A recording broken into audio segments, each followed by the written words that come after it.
The lunatic breakdown. You're either in a car or you're walking around in public. So, if any of you have talked to me in the last 5-6 years, I was probably talking about Myers-Briggs, and I was probably trying to talk about your type, my type, the types of other people. I don't remember how I came to it, but there I was in my dorm in 2011, around February or so, taking a test online. Lord knows what website I was taking it on, probably testyourtype.com or something that anybody could get on and answer some questions like, out of these 4 characteristics, what do you do in this situation? Giving a self-report of what you think you would do. Now my answers turned out that I was an INFJ. As I looked at it and I looked into it and I looked at other and cross-referenced it in other places, everything on the internet pointed to, oh my god, the INFJ, you are the rare type, you are the special type, you are the one that nobody else is. Less than 1% of the population has this mysterious type. And like anybody else taking a Myers-Briggs test on the internet in their early 20s, I was taking this because I didn't know. Well, I actually, you know what? I can't say that. I don't know if I was taking it because I didn't know who I was. But I can tell you that the answers, that result, and how tightly I held on to that was because I didn't know who I was. I didn't know what was going on. I didn't know what to do. Around that time, I was also not really speaking to a lot of people. I was holding a lot of stuff in. I was scared to share certain things with people. All of that reinforced into me not telling people about being an INFJ. I was very proud of it, kind of, in my head. I don't remember what prompted me, what motivated me to start talking about this out loud. I started bringing it up when we would go out to the bar. I started bringing it up in conversations online. I started talking about it with people that I would match with on Tinder. So this talking to people about it, it wasn't tightly held onto insecurity. It was more of a, I don't care, it's whatever, blah, blah, blah. Yeah, we'll talk about it. Cool. And that's the attitude that I kind of took with it. And as my early 20s segued into my mid 20s, various life changes happened, relationships ended, jobs changed. I found myself deciding to run away and try starting over in a different place.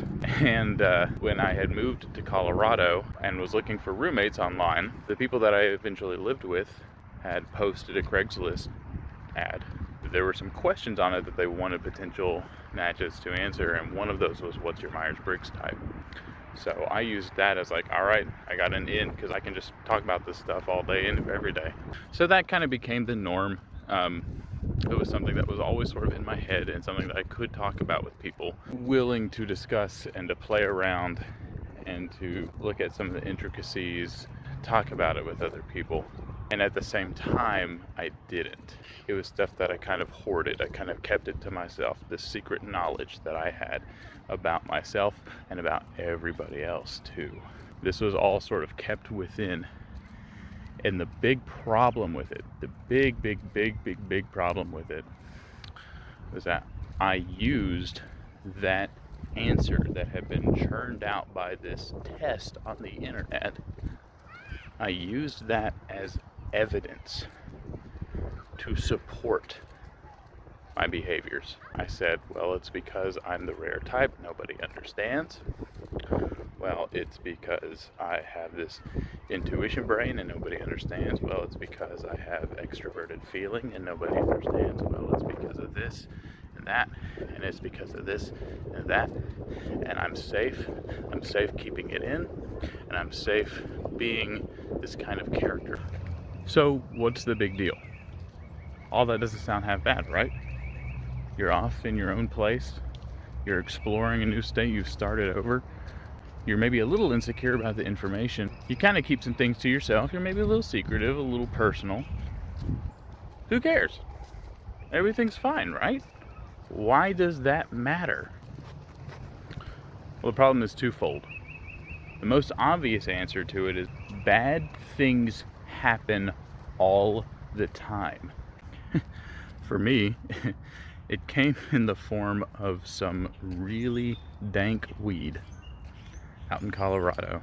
Some really intense stuff that I really should have known better, because I never was much of a marijuana enthusiast. But I was young, mid-20s, dumb, thought, yeah, I could do this, it'd be fine, no problem. Well, this stuff sent me so deeply within myself that will have to be saved for another video. And then a few weeks later, I had my first completely sober panic attack, where I thought that I had gotten under the influence of it again and couldn't get out of it. And from that moment on, I had these sort of paranoid stress response panic symptoms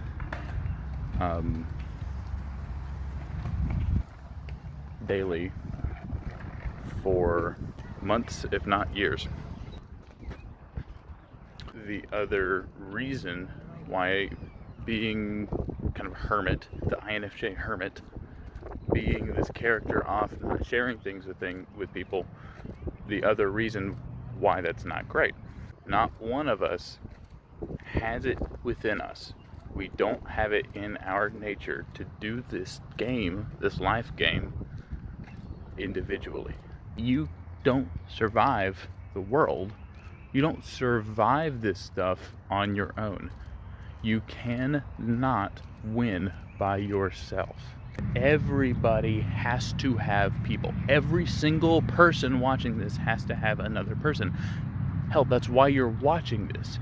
You are trying to connect to another person, maybe get some information, but also to have that tribal game, that tribal need, that connection to another person in order to help process making your decisions. So, on top of everything, now I'm out there in another state. I am sitting in my room, stuck in my head, afraid of panic, afraid of getting poisoned, not telling people about things, but I'm still talking about Myers-Briggs. I'm still hiding my unhappiness, my problems, behind the wall of this conceptual framework, this Myers-Briggs thing. And as I continue sitting and kind of rotting in my own head, I start actually getting a little bit more puffed up about it. Almost like I'm becoming more okay with this idea that because I'm this special type, I'm experiencing these special things and it's all me and I'm special. And that when I'm talking to these other people about it, oh, they just don't understand. I actually start buying into it. I start believing some of my own bullshit. So now I'm rotting away mentally.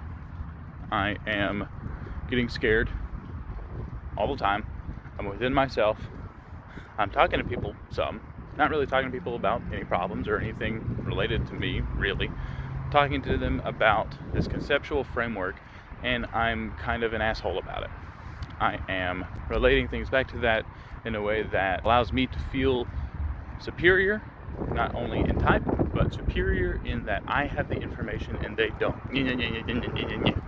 That seeps into my other behaviors. There's no way I didn't come off as just a toxic jerk. I was not a good person. So eventually I get fired from my job. I don't know what to do. And I come home. I mean, literally, like home to my parents. I'm so eternally grateful that I have that safety net and that I had that privilege that I could come home to. So I did. And I came home. And I was huffy. And I was in my head. And I wasn't doing anything, and I was still scared. I was still having my panic symptoms, still wasn't telling anybody about anything, and I was this INFJ. I was an INFJ, and I wasn't going to share my shit with the world. I don't even really remember the summer of 2018, except that I got a new air conditioner for my room and, well, the World Cup. Other than that, I have no memory of it. I was just in a swamp mentally. My head was just this bog of disgusting, just not happy, not knowing what was happening, scared, and not talking. Sitting on my phone, looking at 4chan, looking at porn, probably looking at some Myers-Briggs stuff somewhere. I have no idea what I did that summer. By the end of the summer, I'm beginning to put in applications for graduate school. I'm also putting in applications to work around town. And pushing myself to go to work, go to yoga, and spend time with my parents. And that's about it. That's about all that I'm doing at this time. I'm not going to the bar. I'm not hanging out with my friends. Just really not doing much of anything. I take that kind of isolated, I'm an INFJ mindset, and I start kind of hammering away at it. I've reduced so much of the stress that I'm like working with it now.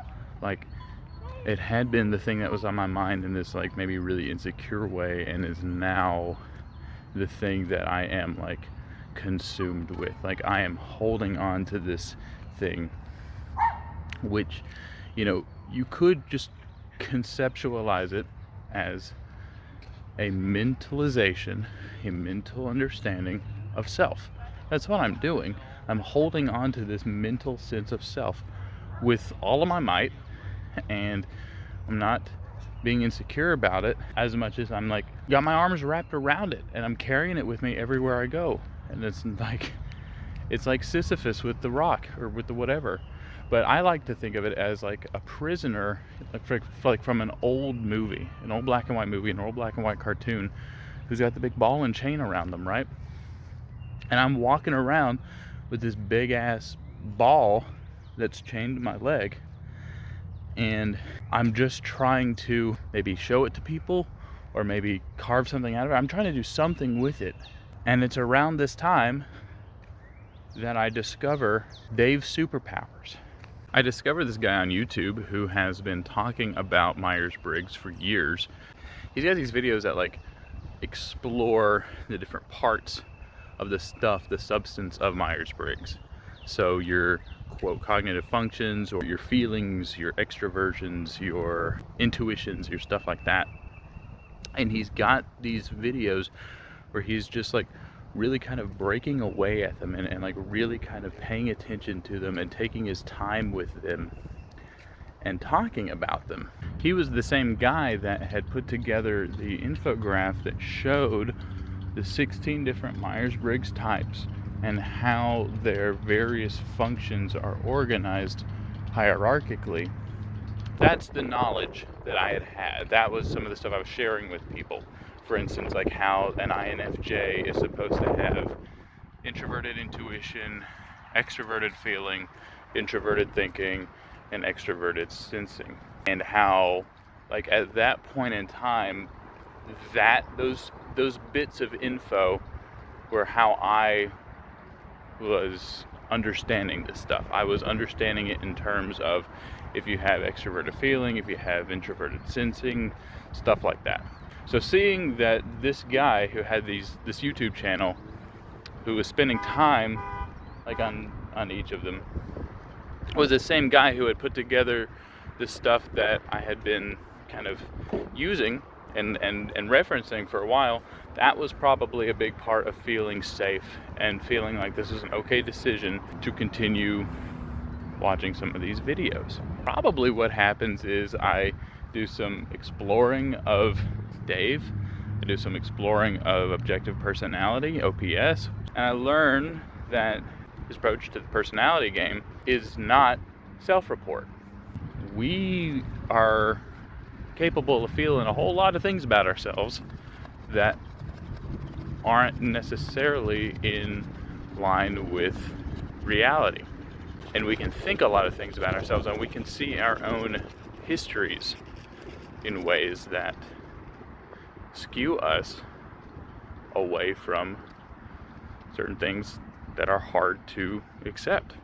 And of course, at this time, being an INFJ in my mind had failed me. Doing what I did with this information that I had years ago failed me. Continuing to look at this personality type as a reason for my thoughts, feelings, behaviors, everything had gone wrong. And it's hard to commit to saying that because there was no right to begin with. So it's like I can't even say that it went wrong because there was no right. But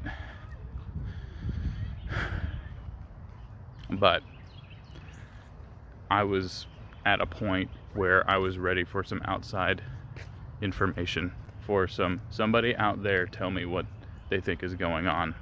And I picked this group because at that point my emotional connections to my parents and to my friends and to other people were so wildly out of place that this was the only thing that I thought that I could show myself to and still and not be overwhelmed by the response.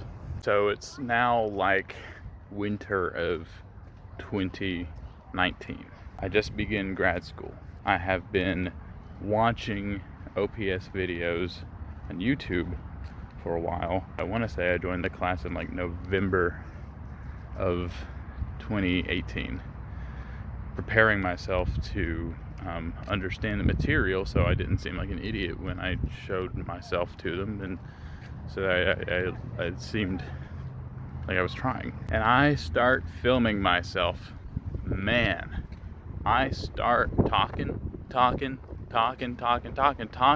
more than I have in the last 10 years. I am answering their questions and I am making sure that I cover everything I can think of that would best answer their questions. Like, what is your normal day like? What's the most stressful time in your life? What was the best time in your life?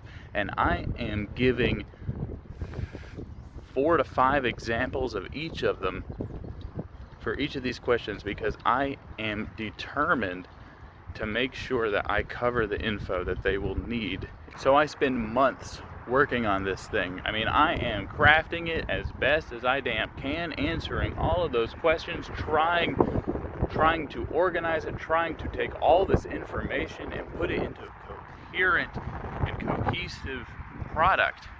I don't trust anything, and I am working my ass off to make sure that it's something that will work. So I don't know. I have no clue. I don't know what any of this is. I may be doing it totally wrong.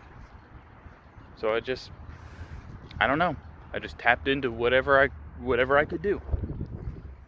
Hell, just to be safe, after I had submitted my answer, my video, which was over an hour, I recorded another half hour of material to send to them. Because I had to be certain, man. I had to be so sure that they knew what was going on. And then on May 24th, 2019, I get the email. Dylan, we've typed you. Here's a doc that shows a picture of your type, shows our checklist to what we saw. Here is our best fit for you. And guess what, ladies and gentlemen, friends, countrymen, Romans, it ain't an INFJ.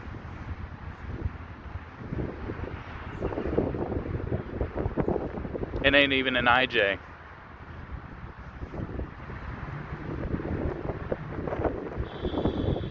I'm an ENFP. I'm an audio, which means masculine sensory and feminine tribe. My savior functions are extroverted intuition and introverted feeling. And my animals are consume, then play, then blast, and then sleep. And the funny nicknames,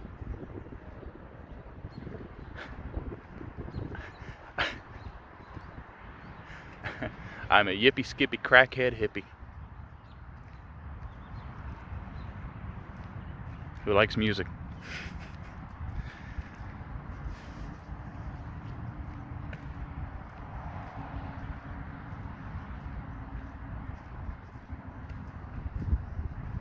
All these anecdotes out there about the things that you might like being indicative of your type, they're true. But they're so much more complex than saying that because I like, I don't know, psychology, that I'm a thinker. It's so much more complex than Myers-Briggs and the 16 types and the J's and the P's. It's so much more complex. And yet at the same time, it's so simple. It's so much more simple than we make it out to be. And it's so damn hard to know who you are when you can, I wanted to say when you can be anything, but you can't be anything. You can only be yourself. But we live in a world where there is everything. And now with the internet, we can see everything. And we can really mess ourselves up by thinking that we're something that we're not. And of course, it didn't take more than a couple of minutes to say, oh, of course, I know all this stuff. Of course I'm this. It makes total sense. And I know all of this. So it didn't take long to understand why I was an ENFP. But I have been spending the last several years since getting typed. I got typed 3 years ago. I have spent a lot of that time looking, remembering, kind of ruminating, but also writing out loud and trying some to talk to people about these different experiences, these different FIs that I have had over the last 30 years to, just to weave the thread through it, to put together the pattern. And now I'm in the car. I've completed both sides of the lunatic equation. Thank you for watching that. I hope that made some semblance of sense. I have spent a lot of my time, a lot of my life kind of consumed in ideas that have backfired or have not helped. And a lot of them seem to be like I will get in some state of mind, have some ideas about something, and then seem to accidentally get stuck there without updating, without going forward, without tidying up what has been left behind. And because Myers-Briggs and being an INFJ was such a big part of my life and of my development, it's not going to be helpful to continue holding it in. And I'm eternally grateful for the ability to share this stuff online and to scream it into the void. But much more so that somebody might actually listen to it and maybe even learn something from it too. So, that being said, I don't know what I'm going to do next. I don't don't know how this is going to happen next, but